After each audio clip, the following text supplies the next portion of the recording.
Stamattina mi sono alzato, oh bella ciao, bella ciao, bella ciao, ciao, ciao. Stamattina mi sono alzato e ho trovato l'invaso.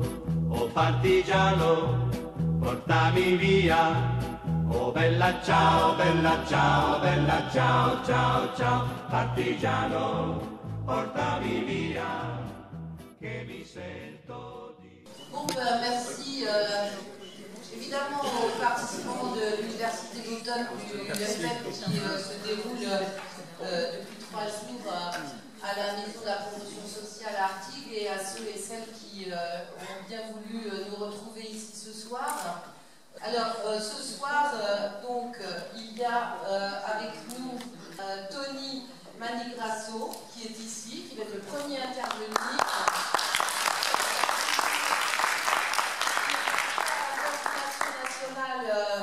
Sinistra contro l'Euro, ça veut dire la coordination nationale de gauche contre l'Euro. Il est italien. Il y a Giorgio Giorgis, je ne sais pas si on dit comme ça, pardon. Georges, voilà, ça va être plus simple. Ici.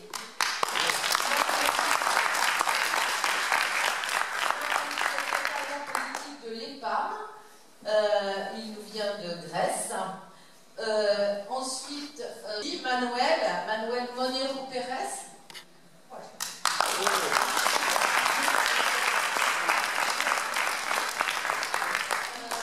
Du Parti communiste d'Espagne. Thierry Delbos, qui est patriote optimiste. Jacques Nikonov, qui est porte-parole du MPEP.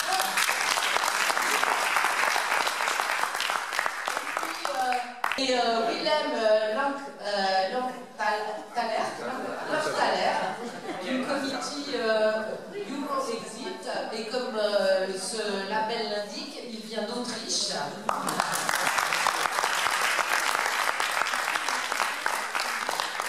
Et je m'appelle Michel de Seine et je suis également porte-parole du MPEP.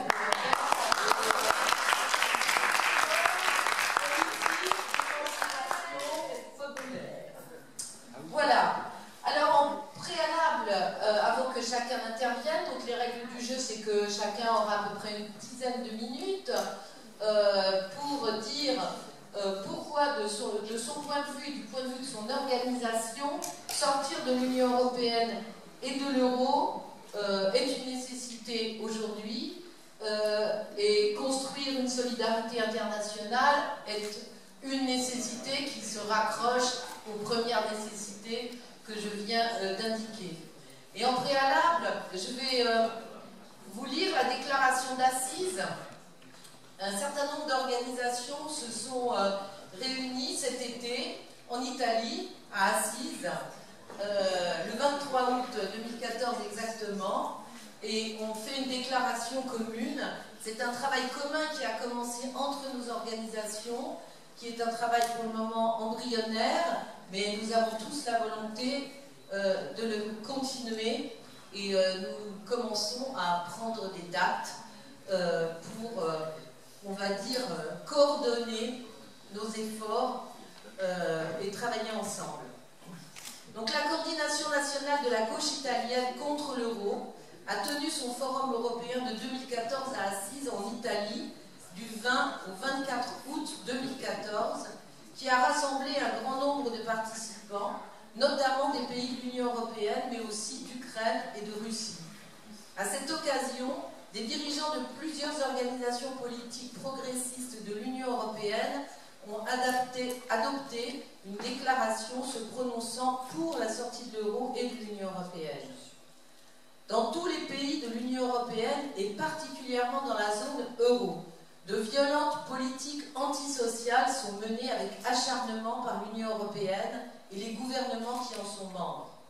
Baisse massive des dépenses publiques sociales, déflation salariale par le blocage des salaires, baisse des cotisations sociales patronales, subventions injustifiées aux grandes entreprises supposées créer les emplois, privatisation, démantèlement des services publics et de la sécurité sociale, financiarisation de l'économie et des budgets publics.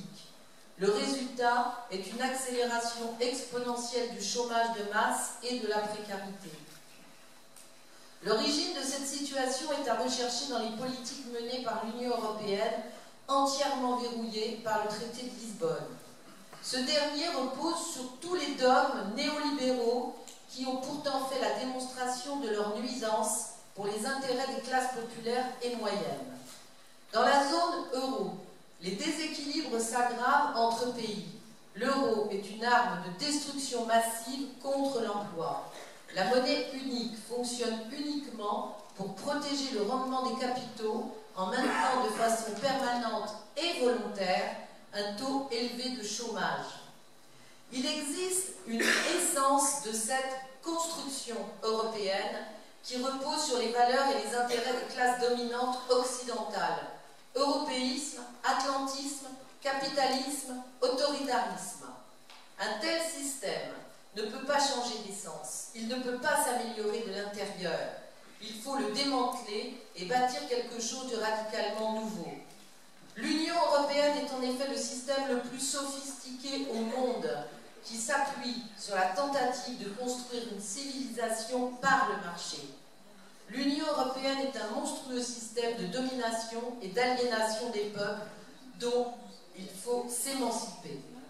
L'Union européenne est une pièce maîtresse de l'ordre néolibéral mondial, avec ses firmes multinationales géantes, ses institutions supranationales, l'OMC, le FMI, la Banque mondiale, l'OTAN, l'Union européenne, l'OCDE.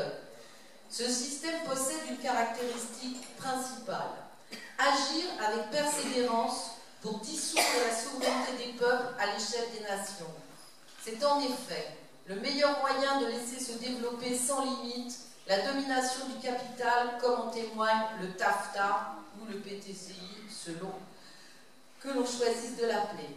Détruire les nations est la garantie pour les classes dominantes que l'on ne puisse pas revenir sur les guillemets réformes néolibérales. Il ne peut pourtant pas exister de souveraineté populaire sans souveraineté nationale. Par conséquent, faire disparaître la nation, c'est faire disparaître la démocratie. C'est supprimer la capacité d'action des peuples à décider de leur avenir. Le soutien de l'Union européenne au régime fascisant de Kiev témoigne de son alignement total sur l'OTAN et l'impérialisme américain. Des années d'exercice du pouvoir par les partis socialistes, travaillistes ou sociodémocrates dans plusieurs pays de l'Union européenne permettent désormais de dresser leur bilan. Ce bilan est parfaitement accablant, comme on a pu le voir en Grèce, en Espagne, au Portugal, en France, en Italie. Ces partis sont désormais ouvertement néolibéraux. Ils n'essayent même plus de faire semblant de vouloir défendre les classes populaires. Ils préparent partout le terrain pour des gouvernements de grande coalition à l'allemande, c'est-à-dire un gouvernement réunissant gauche et droite, comme l'Union européenne le met déjà en œuvre en Grèce, en Espagne, au Portugal et en Italie. Si le clivage opposant les classes dominantes aux classes populaires s'avive d'année en année, celui entre la gauche et la droite devient de plus en plus flou. Rien d'essentiel ne sépare la gauche de la droite dans de nombreux pays. Ces forces créent le contexte politique qui construit et amplifie la progression de l'extrême droite. Elles permettent l'assimilation progressive de la nation avec sa définition essentiellement ethno-culturelle de l'extrême droite. Alors que pour nous, la nation est strictement constitutionnelle et politique. Laisser ce concept politique central aux partisans de la définition identitaire de la nation comme l'extrême droite est donc gravement irresponsable et signe le fait que tous ces partis abandonnent le principal, les conditions mêmes d'existence de la politique et de la démocratie. La montée des partis d'extrême droite au sein des pays membres de l'Union européenne a pour cause principale les politiques d'austérité pour les classes populaires et moyennes, qui jettent les peuples dans la misère et en concurrence. L'extrême droite peut désormais s'approprier à elle seule l'idée et les symboles de la nation. Et inversement, l'idée de nation finit par être assimilée à l'extrême droite. Or, l'extrême droite défend une vision étriquée de la nation, réduite à sa seule dimension identitaire.